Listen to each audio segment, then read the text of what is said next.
السلام عليكم ورحمة الله. أعوذ بالله من الشيطان الرجيم. بسم الله الرحمن الرحيم. اللهم اهدنا فيمن هديت، وعافنا فيمن عافيت، وتولنا فيمن توليت، وبارك لنا فيما أعطيت، وقنا شر ما قضيت، فإنك تقضي ولا يقضى عليك، إنه لا يذل من واليت ولا يعز من عاديت، تباركت ربنا وتعاليت، فلك الحمد على ما قضيت، نستغفرك اللهم ونتوب إليك. اللهم علمنا ما ينفعنا وانفعنا بما علمتنا وزدنا علما، وارنا الحق حقا وارزقنا اتباعه، وارنا الباطل باطلا وارزقنا اجتنابه. وصل اللهم على محمد وعلى آله وأصحابه وأتباعه وسلم. ربنا اغفر لنا وارحمنا وأنت خير الراحمين. آمين والحمد لله رب العالمين. آمين. Welcome everyone. Inshallah, our friend Anne is going to remind us what we have been doing and what are we going to do, inshallah.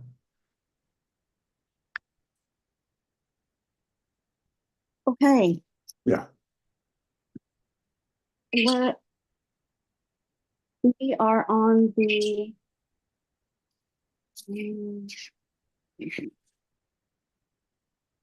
second remark. Yes, we finished. We've been on the second remark and we finished it. I think we finished it last week. Oh, in the second remark, Nursey is moving from the human level of happiness and misery to the community level. And Nursey talks about what true progress is. Progress is not as the people of misguidance imagine, which is to plunge into the life of this world in all its minute details, and in order to taste every pleasure. That is not progress. Brother Ali also talked about examples of bodily comfort as progress. We have all the comforts we need: air conditioning, heating, cars, all the technology, etc. But that idea of progress completely ignores the spiritual life. What about the heart, spirit, intellect, and even, as Brother Ali pointed out, the imagination? So Nursey's going to talk about what real progress is. The importance of the nourishing the heart, spirit, intellect, and imagination, or the importance of identifying those aspects as real progress, is because these put a brake on the evil commanding soul, according to Nursey, because they are used instead to get to know the qualities of their creator, instead of focusing on bodily pleasures. So the Nursey illustrates true progress through a story of himself passing by two different palaces in a large town full of large palaces. And at the doors of some, he saw merrymaking and like a brilliant theater. And so he looked more carefully and saw that the lord of the first of this palace, of this particular palace, was at the door playing with a dog. and assisting in the merrymaking. The Lord of the Forest guarding the door with a dog represents the human spirit. However, the real administration of the palace is completely left attended because everyone is too busy merrymaking. At all the doors was a brilliant theater of, for example, ladies indulging in sweet conversation with ill-mannered youths, lots of games, merrymaking, all directed by the doorkeeper. That is to say, the dog. The dog is not guarding the door at all. The dog is not preventing harmful things from entering the palace. And we understand that this to be a symbol for the human spirit. Therefore, the inside of the palace was completely empty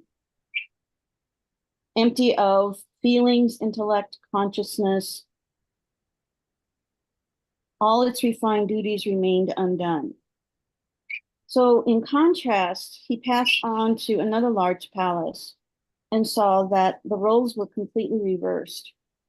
There was a faithful dog with a stern, that had a stern and serious appearance. It was the inside, in contrast, that was merry. Apartment over apartment, the people were busy with their refined duties, such as the administration, teaching, and doing fine art. In other words, all the spiritual expectations were being exercised and satisfied. On the top floor, the Lord or Spirit was exchanging news with the King or the Lord of the universe.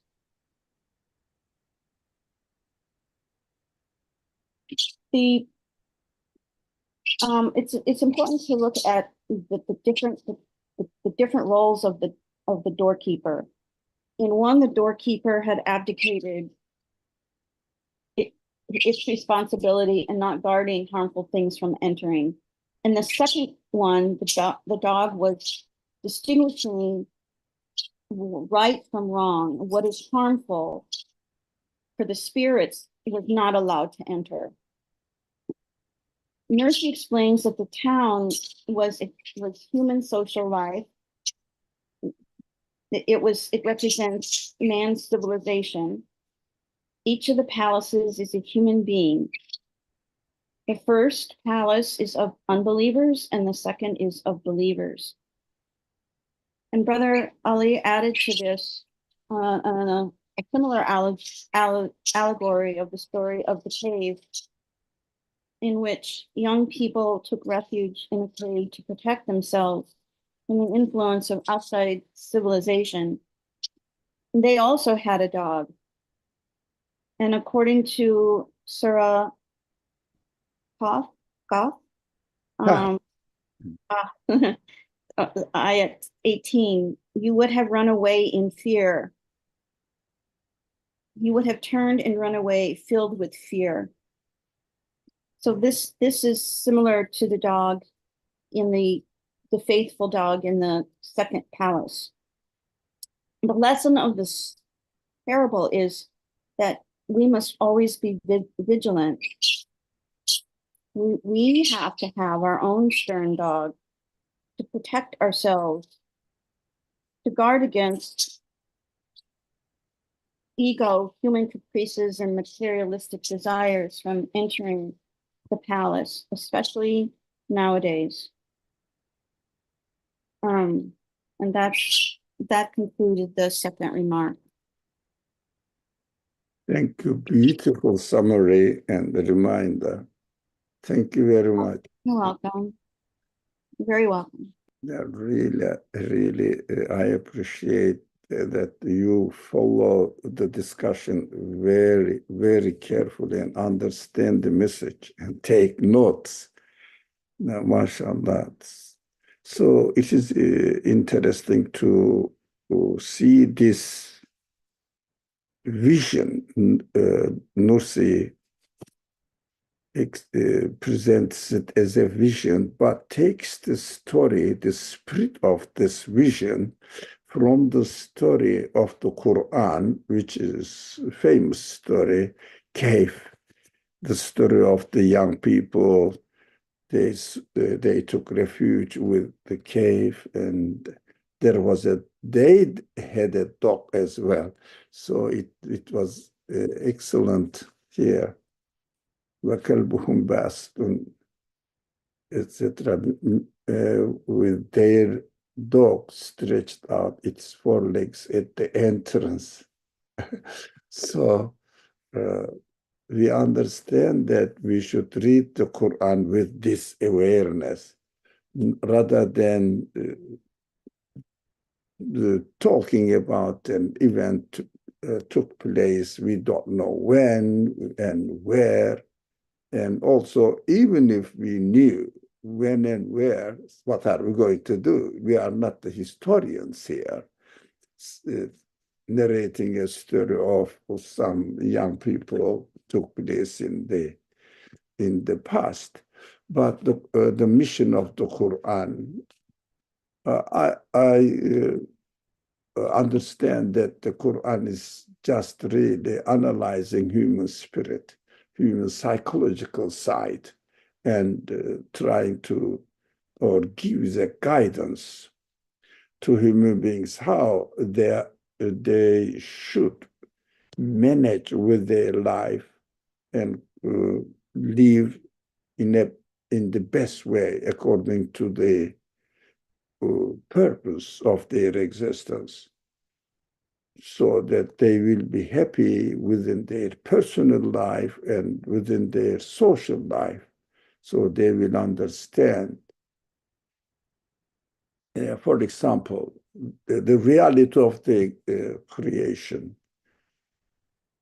or our relationship with the rest of the creation. For example, people usually are concerned with their worldly life and transient worldly life, that we are going to read more explanations about it. And they said we have to take care of environment and protect the forests and not to spoil the climate, etc.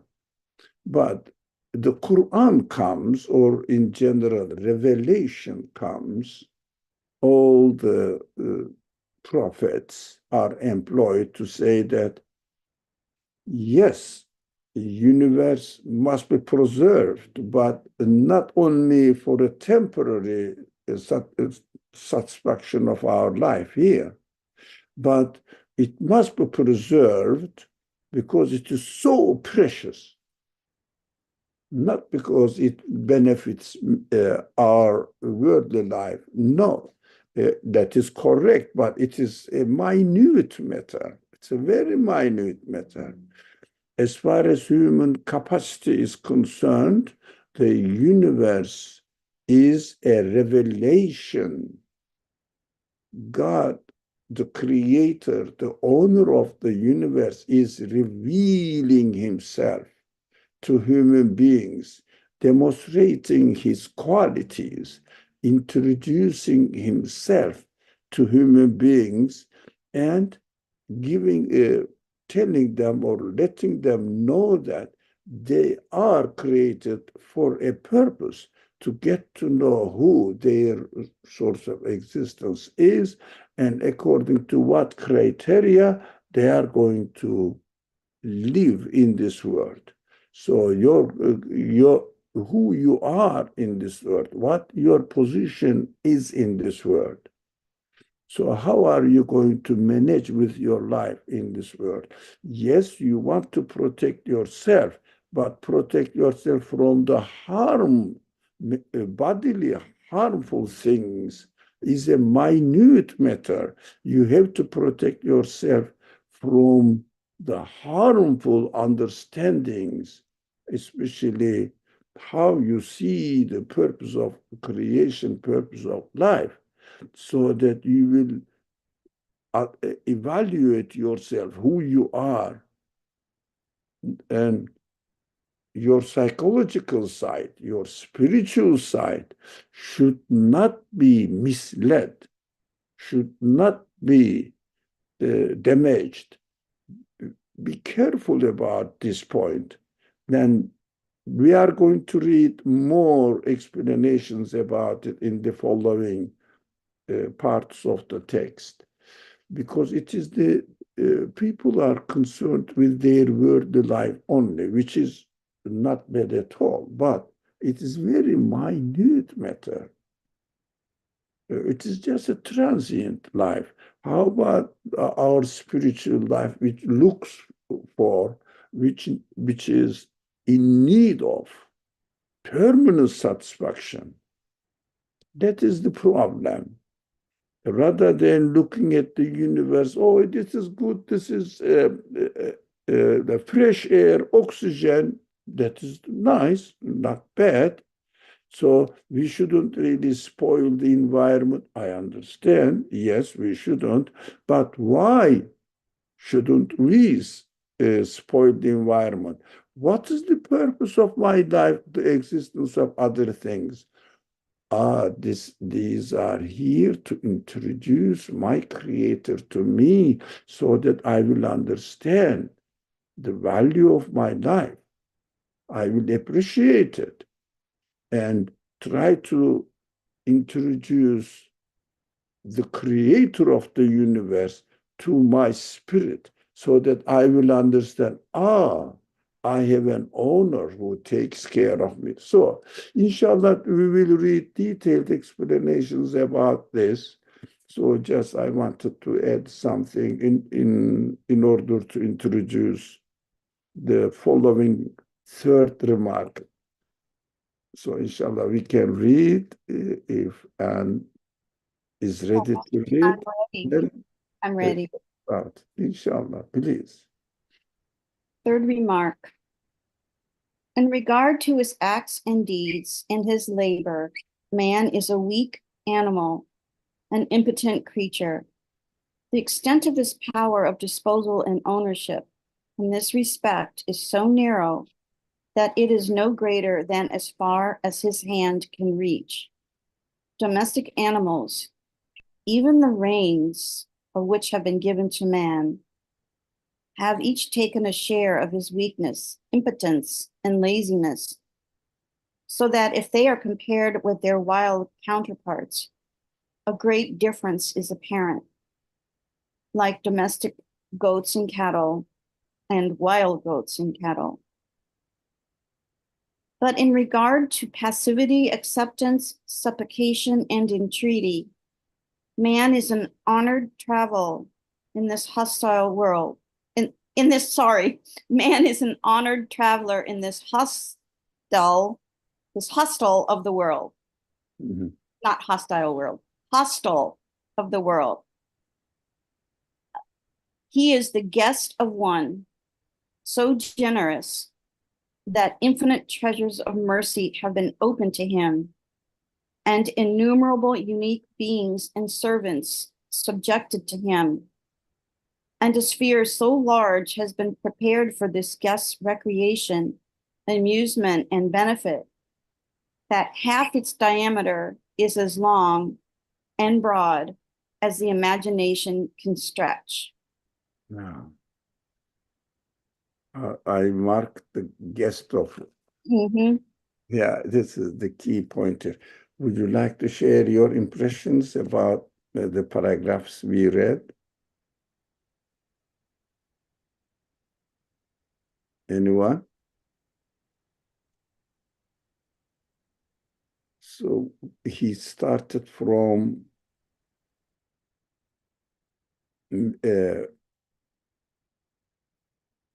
human acts and deeds and his labor, here we go, his acts and deeds and his labor, man is a weak animal, an impotent creature. If we want to satisfy ourselves, what can we do in this world? Can we really do anything what we want in this world only, or the alternative, we cannot create anything, we cannot guarantee anything, but we can only obtain what is given to us from what's given to us, what is created for us. We can just choose. And these are only material things that satisfy our body. If we don't use our spirit, if we don't use our intelligence, consciousness, and utilize them, just use our intellect, our consciousness in order to satisfy my body, I can only choose what is already created out there, prepared and presented to me. Choose one of them. That is what I can do. How about the expectations of my spirit, my spiritual expectations? I cannot do anything by myself. By myself. That is the point. I cannot create anything. I cannot realize anything. So I have to understand that since I cannot do anything, I am here in this world as a guest. That is very interesting, although very simple, very simple. The example is very simple. Am I the owner of the universe, owner of my body, owner of my spirit, or I am a strange creature who is just a guest in this world, just living in my room, if you like, my body, staying in my room,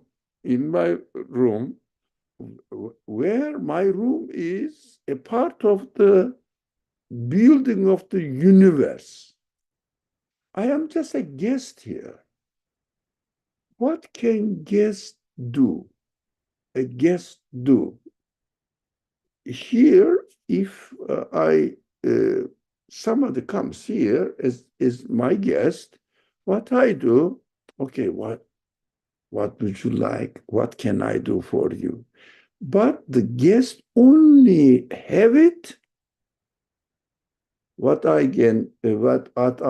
give to him or her. He just waits for me. If she needs something, he or she needs anything, the guest asks the host, can I have this? Just a guest. I was reading this text again before the discussion, this class started. So I just read and refresh myself what we are going to do, what we are going to talk about, and what is the core message in it, so that I would like to share with my friends. So accordingly, I put some signs, underline it, make it bold. If it is really important, make it into red color. Just attract my attention as well during the discussion. So it shouldn't, I shouldn't just think about it and waste your time while we are talking here. I have to prepare myself. I feel this responsibility. Of course, I have to respect those of my friends who join here. Their time is precious as well. So I thought, uh, according to my capacity of my spirit, I want freedom. I want limitless satisfaction. But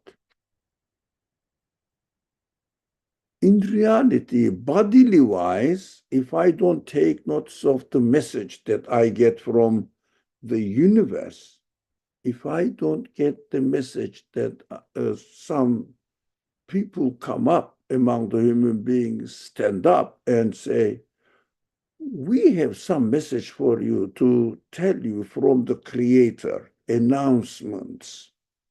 The owner of your house tells and gives you guidance and tells you how to do, how to understand, how to behave in this world, how to really realize, uh, help you realize who you are in this world. Why are you here? What are you going to do here? So this message says, and also it really supports my reality.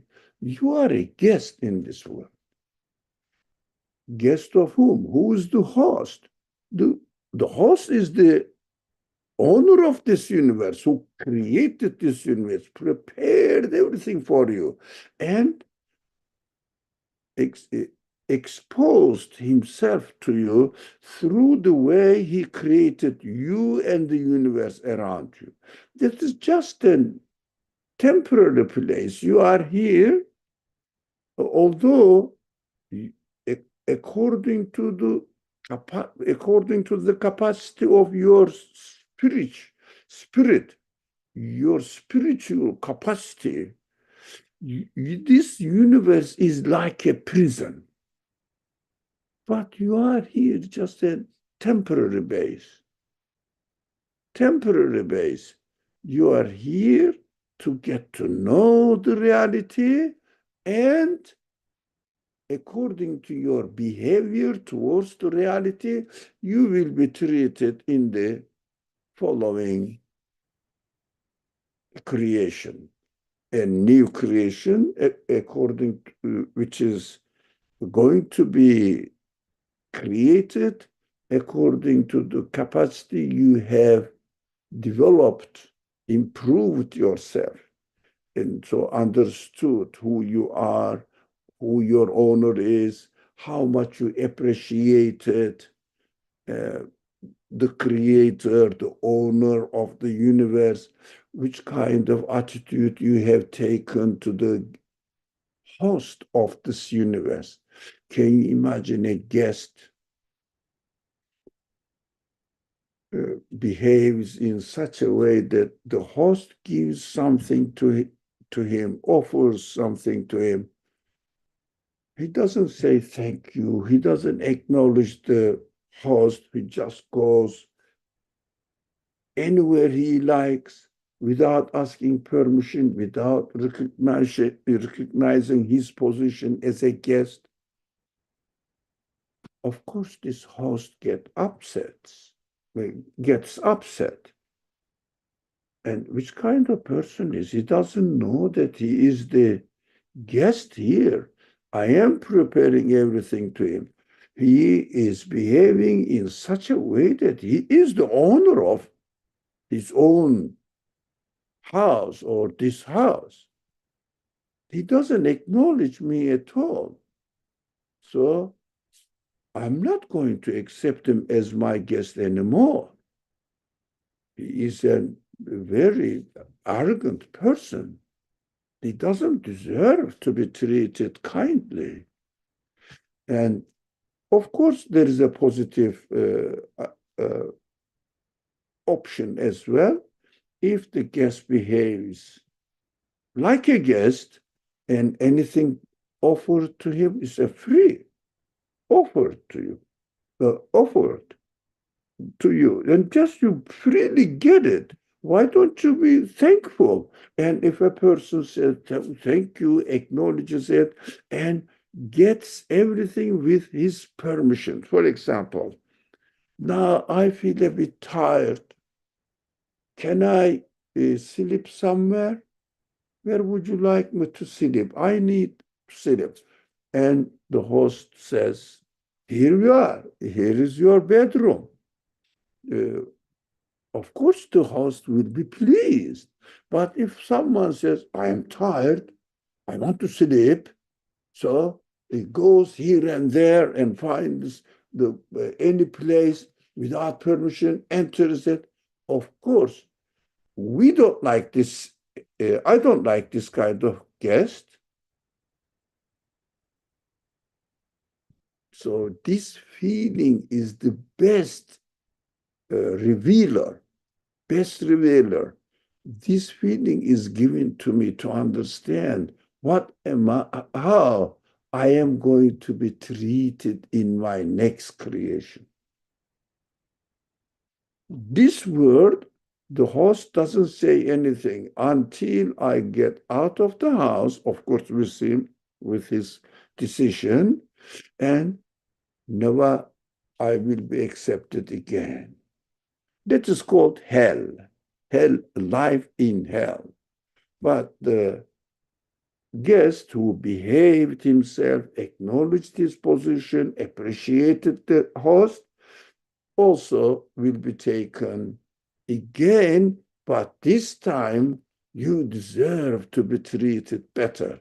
That is called in the next creation paradise. We know that this is a temporary place. This simple example tells me that Ali, behave yourself. Acknowledge you are a guest here, but honorable guest. Everything is prepared for you. And just acknowledge the host and ask him, can I do this?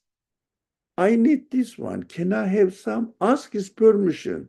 Without permission, don't go to the kitchen and just find out whatever is in the fridge and start eating. And if the host, even host comes, you don't acknowledge the host at all, as if you are the owner of the house.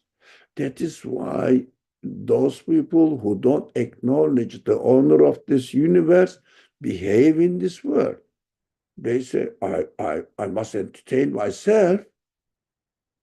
I must just use the best way until I die. Of course, the host says, you are a guest now, and I have another palace for you according to the capacity of your spirit, not according to the capacity of your body. If you behave nicely, I will take you to this palace where your spiritual expectations will be satisfied. That is why I gave this spirit to you, to understand that you are not created only for this world. This world is a prison for you. Why? According to the capacity of your spirit, it is a prison.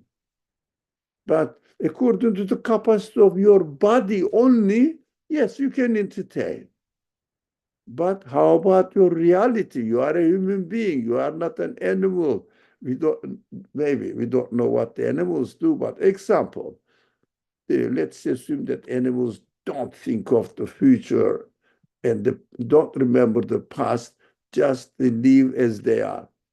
You are not like this creature. You are a human being with full of expectations in every sense. Every human being is a, if you like, tool given to me to understand the reality, what my reality is. So if I don't like a guest, that is my reality that tells me this, who behaves as if he is the owner of the house and I am his slave. And would you like to have, I ask myself, would you like to receive this guest again in your house? I say, no, I'm sorry. This person is a very aggressive, arrogant person. I don't want to be with him. So this sense tells me how my creator is going to treat me. That's what I understood from this simple. Yeah. example of guest. Two things are very important for me. One of them, I have to acknowledge that I am a guest. The other one, we may study later on. My Creator speaks to me. I am his addressee. He creates the universe in a way that he speaks to me, and he sends the messengers with his address, with his discourse to speak to me. That is an excellent understanding. The universe is continuously speaking to me. Can you imagine? The way it is created speaks to me. And I understand. I have the capacity to understand. And I have, through the universe, I am continuously in communication with my Creator. How can you feel in this world if you understand yourself in this position? Nothing bothers you at all. You just listen to your Creator speaking to you, introducing himself to you, communicating with your spirit continuously, but through your body, through this creation, and through the prophets. Prophets speak to you verbally, creation speaks to you through the way it is created continuously, speaking, never stop speaking, and also through your spirit. The spirit understands that I am self-conscious being. Everybody is self-conscious being, not only me. Listen to your spirit. What do you want? What do you need? Listen to yourself. I say the first important duty for mankind is human beings is to sit yourself alone in your room and ask yourself who you are. What are you doing in this world? What capacity you have? What is the reality around you? If someone tries this, you will understand what's going on in this creation. Just try. I feel, not passing judgment on others, but generally looking at the world, I feel that most of the people, even once in their life, they don't question this. Who am I in this world? Which kind of being I am? Let alone religious concerns.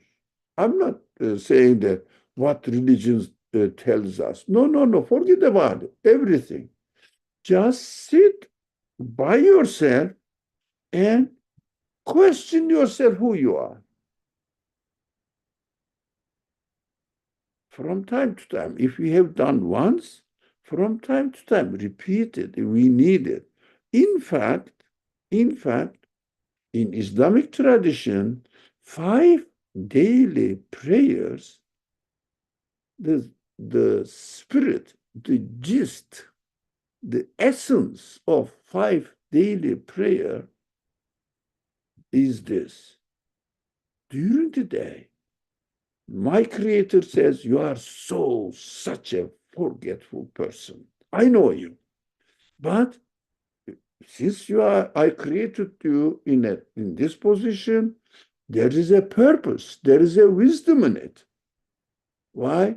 So that you continuously refresh your communication with me by reminding yourself who you are.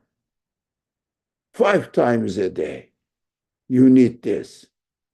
When, when everything changes in creation, only daily base, yearly base also, or lifetime base as well. Daily base, simple, 5 times prayer. Yearly base, fasting. Lifetime base, going on Hajj. That is great, but we understand Hajj so simple. I'm very sorry. That meaning of Hajj is so deep and not really well appreciated. It is worth your life.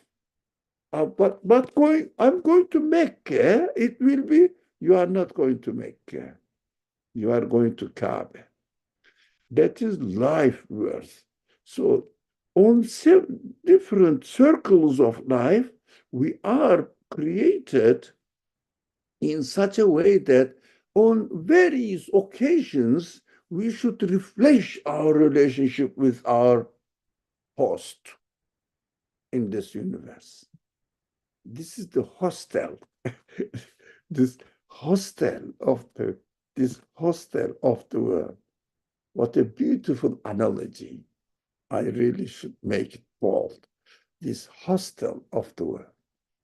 Just an hostel on the way of my journey. So there, anytime I encounter, oh, it was night, now it is changing, a new creation is appearing. Who's doing this? The one who's my host. I acknowledge you. Morning prayer. Continue. Daytime, everything is bright. I have benefited a lot from his blessings to me. And noontime starts the sun going down.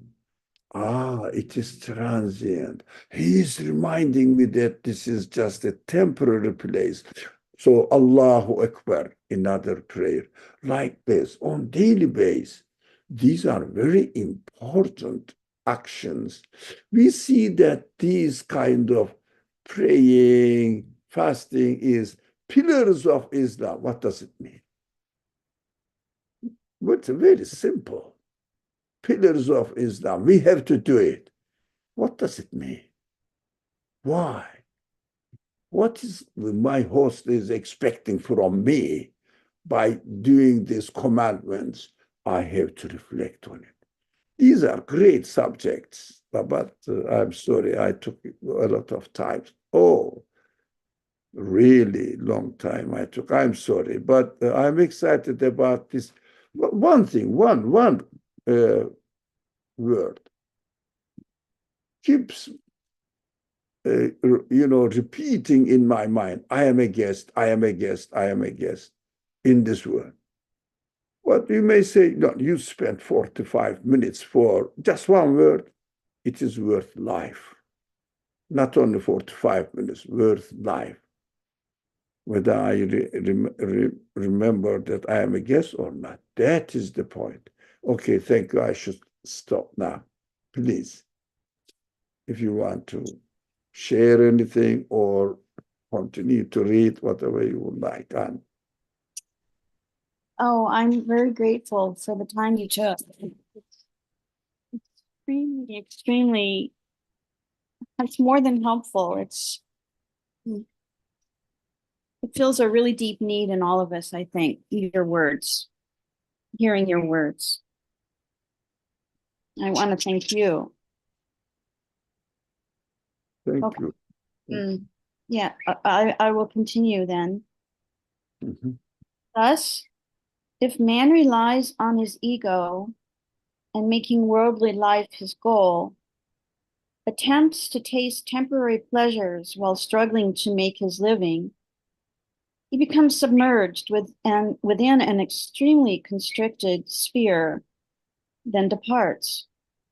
All the members systems and faculties given him will testify against him at the resurrection and will bring a suit against him. Whereas, if he knows himself to be a guest and spends the capital of his life within the sphere of permission of the generous one of whom he is the guest, he will strive for a long eternal life within a broad sphere, then take his rest in ease, and later he may rise to the highest of the high. I think we covered this, the content of this paragraph. Would you like to share, anyone? Otherwise, I will just see how the author is really explaining the things under the guidance of the Quran and how it is appropriate to our living reality here in this world. Would you like to share, or just I go? Oh, no, you go. Okay. All the members, systems, and faculties given him, it means we are given all these faculties, spiritual faculties, or also our bodily tools will testify against him at the resurrection and will bring a suit against him. Because we have to understand that our spirit, I like this example. This telescope, let's assume that huge capacity with a telescope, which is a huge capacity. My eye is a telescope. It's a tool. It's a tool. But my spirit is the one who is using this tool. So if I leave the telescope there, it doesn't mean anything, just doesn't function, unless I, as a human being, go behind it and look through it, utilize it, use it. I will realize a lot, much more than what is available for me bodily. A lot. So now these tools are given to us. Body is the tool for my spirit. The spirit is the tool to see the reality, what this universe is presenting to me, what the prophetic messages are telling to me. My ear will listen to the prophetic message. If my spirit doesn't use my ear to listen to the prophetic message, if my spirit doesn't use my eye to see what the reality out there and make sense of their meaning in their creation, in the hereafter, God tells me that they will testify against me. What? They will say, look, I am giving to you my spirit, Ali, because I am my spirit. I'm not my body. I'm not an animal. Body is my room. That's it. Temporary room.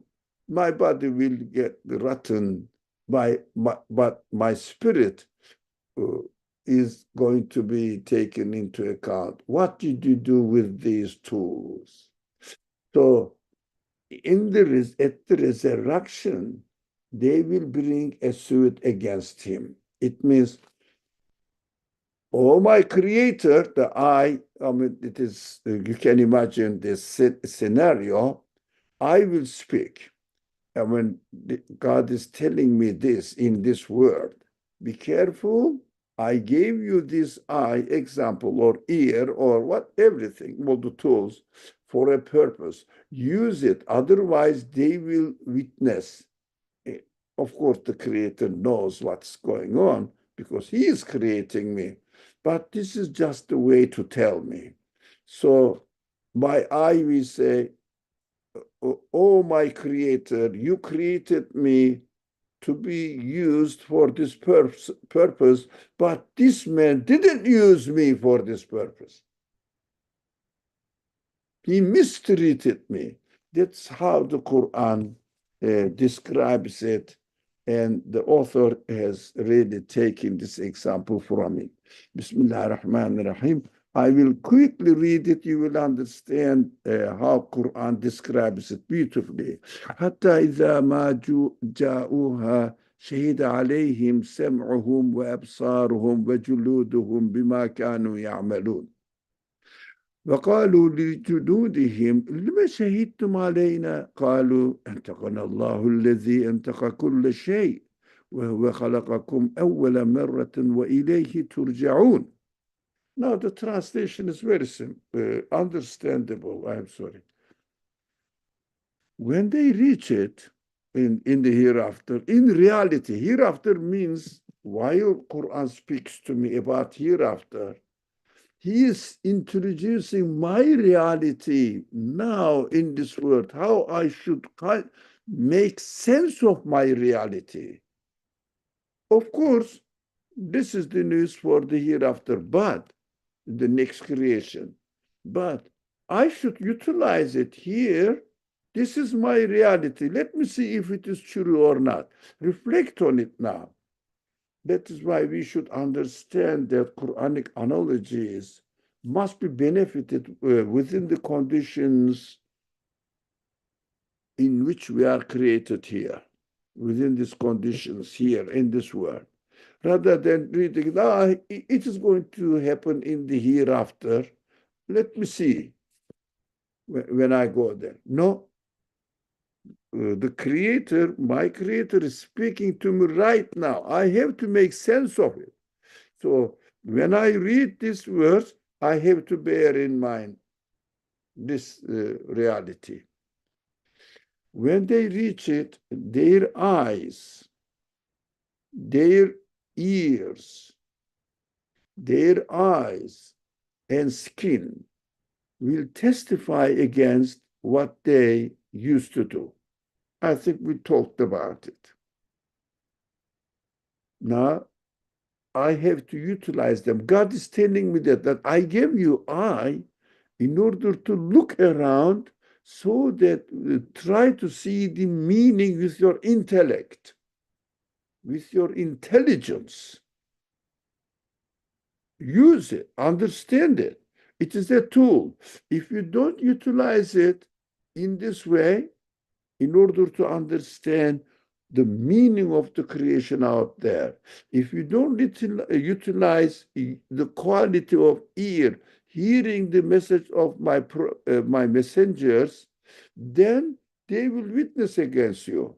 It means it is reminding me that I have to use them in order to see and understand what the reality of the expectations of my spirit is. What are they? What am I expected? I can deduce the meaning from the creation, from the message. So when they reach it, their ears, their eye, their skin will testify against what they used to do. Those people, of course, against those people who don't acknowledge him within the context, this text takes within the context about the deniers, lazy people. But you can turn it other ways. If you used it and benefited from it, acknowledge the reality of creation, then they will testify not against you, but for you. We can understand this. Quran is very brief. So you can understand this reverse is the true as well. So they will say to their skins, those deniers, why did you testify against us? And their skins will reply. It's a great verse, great verse. God, who gave speech to everything. Didn't you notice that the creation was speaking to you? You didn't use me for this purpose.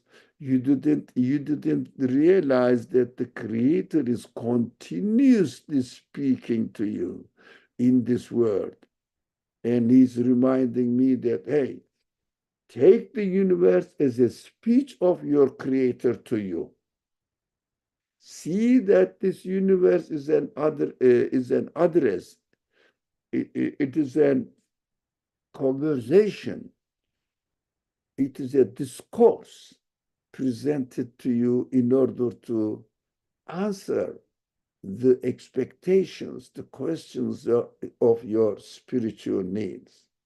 Now, God, who gave speech to everything, look, not only the prophets speak, no, universe speaks as well.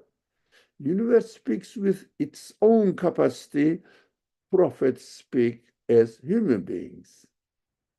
So the one who gave speech to everything has given us speech. It was he who created you the first time, and to whom you will be returned. That is the message for us right now. And the author of the book we are reading is benefiting from this reminder and seeing that it's the reality. Let me use the same analogy.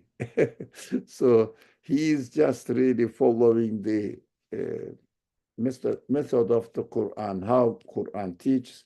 And of course, this method, the Quranic method, my creator's method, and my creator's method will be most appropriate for my reality. So we have to appreciate the Quran, and also we have to appreciate this person. May Allah be pleased with his spirit, who tried to convey how we should benefit from the teachings of the Quran in our practical life. So, what do you think we have to do?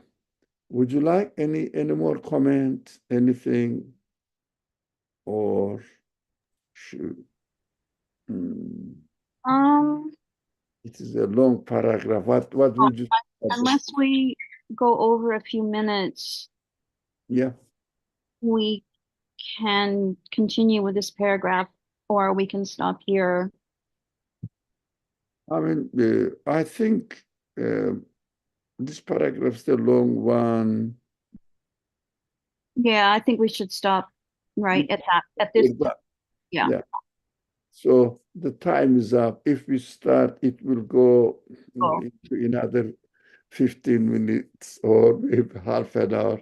So inshallah, we feel comfortable, and let's continue. But if any of our friends, including yourself, Anne, would like to make any comment, I would love to hear it, or concerns, questions. well, Otherwise, I just want to say how much I appreciate you say you feel bad taking up the time, but actually I don't think we feel that way at all. I think I can speak for myself and maybe my other friends here that your comments are much needed in our lives and much appreciated. Well, I want to say thank you. astaghfirullah. Thank you. Thank you very much. But I am just benefiting from the text and from the Quran. Alhamdulillah. So Alhamdulillah. We need you. Allah's grace. We need you. We still need you to help. Astaghfirullah. Astaghfirullah. Really, we couldn't do it just without you. Estağfurullah. Kim Toya says, I agree. Thank you very much. But it is encouraging for me. But at the same time, I know. Hüseyin, would you like to say anything? No, just I want to say salam alaikum. Alaikum salam. Okay, let's stop here, inshallah. A'udhu billahi minesh rajim. Bismillahirrahmanirrahim. سبحانك لا علم لنا إلا ما علمتنا إنك أنت العليم الحكيم وآخر دعواهم أن الحمد لله رب العالمين بحرمة